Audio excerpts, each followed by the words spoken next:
Imagine you're an ancient general leading an army to an island to conquer it. As soon as your men get off the boats, you set the boats on fire. Now your soldiers have two choices, win or die.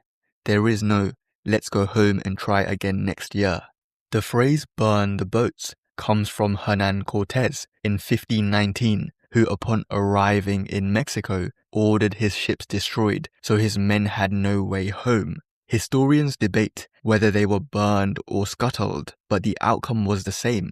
No turning back. That's the principle. As long as you have a plan B, your brain will never give 100% to plan A. Why would it? Plan A is hard, it's uncertain, and it might fail.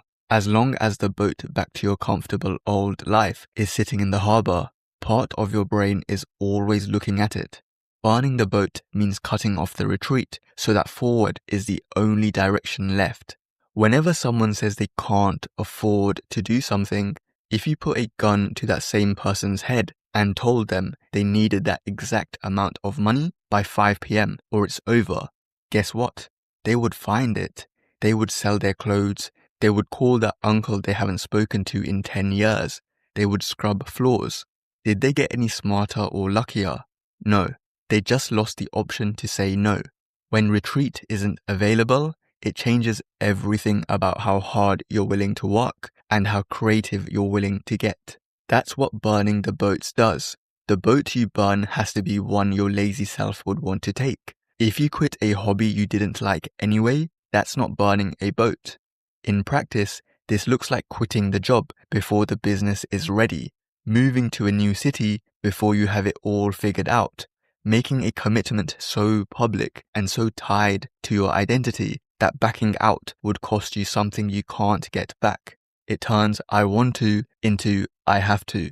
If retreat is possible, your brain will always keep it on the table. Some part of you knows that if things get hard enough, you can always go back to the job, move back home, return to the old life.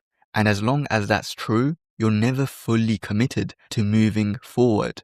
The safety net you're encouraged to always have is also a trap. When there's no way back, forward becomes the only option.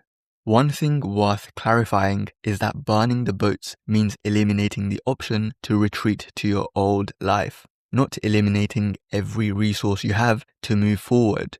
Cortés destroyed the ships, but his soldiers still had weapons, food, and each other. Do not remove your means to fight. This strategy isn't for everyone, and it isn't for every situation. There's a thin line between a bold move and a reckless one. Done impulsively, it's just self-sabotage, but used at the right moment, nothing will push you harder than having no way back.